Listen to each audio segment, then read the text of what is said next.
When we formed this center, we realized that there were a number of advocacy organizations that were defending and protecting and lobbying and all of those kinds of things, but there really wasn't anyone in the United States that was looking across all sectors of the food system and asking that question: how do we build trust with the consumer? How do we bridge the gap? How do we re-engage them in the conversations around food and agriculture? So really, that's our vision. When we look at it at the center, it's twofold. Number one, it's outward facing in that we embrace consumer skepticism.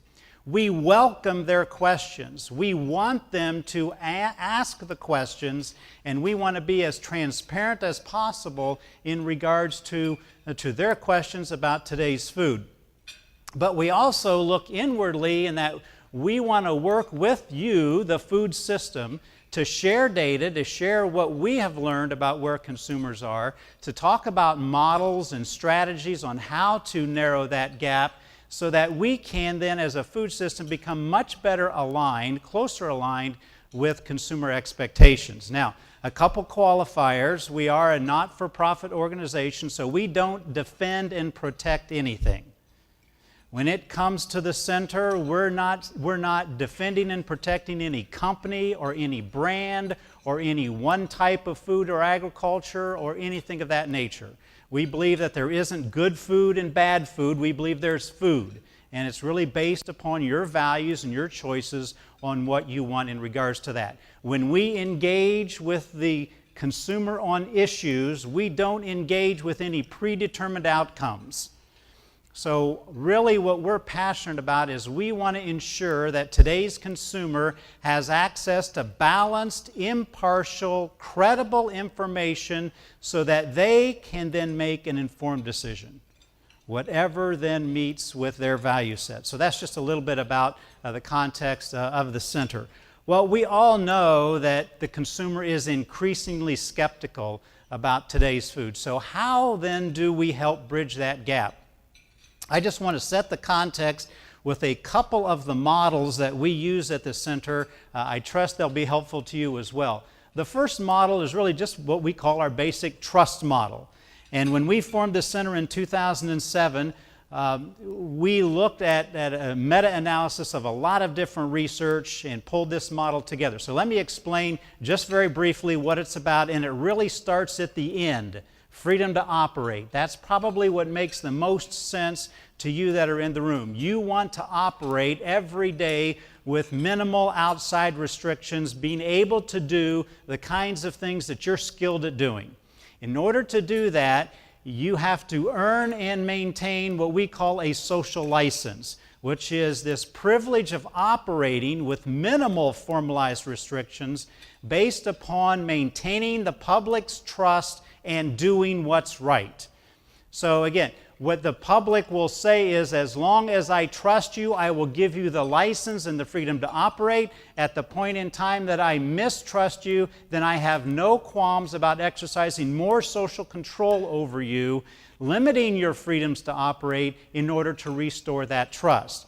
If any of you have a problem understanding that, think of a parent-child relationship and loaning the car keys to your kids, okay? As long as they do the things that I want them to do, they have the license to drive the car, right?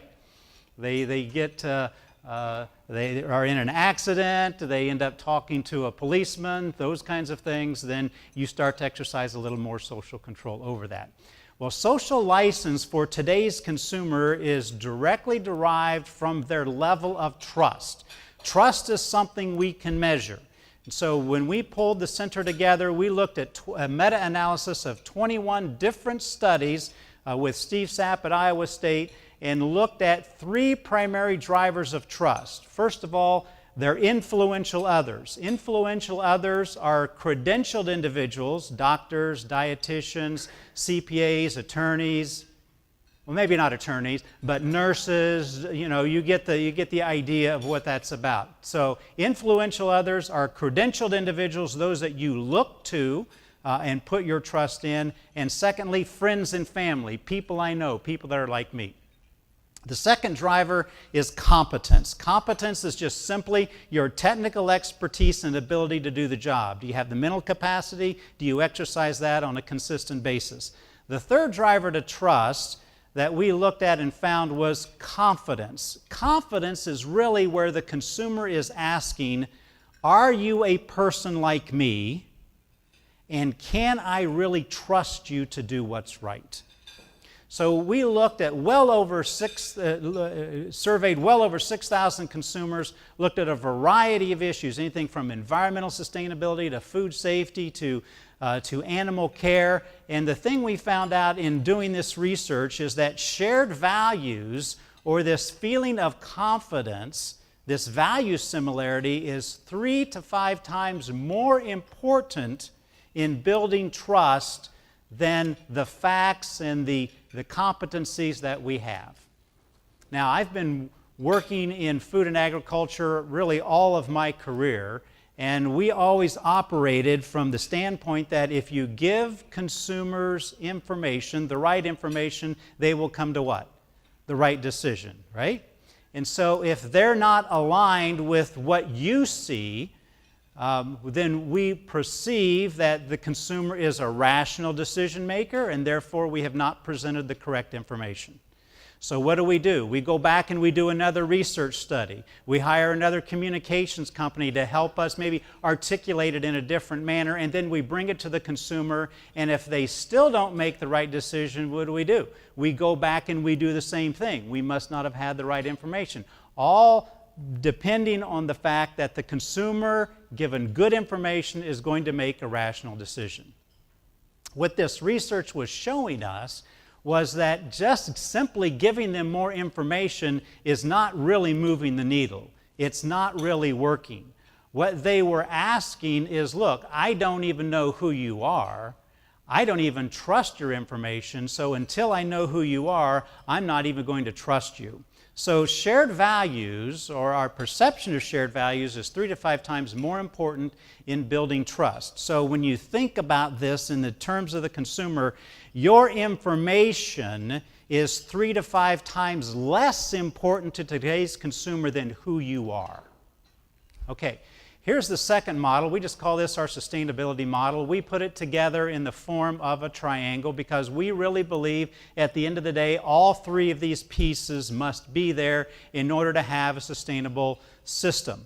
But if shared values are 3 to 5 times more important in building trust than our competencies, we have to start at the bottom of the triangle when we communicate with consumers.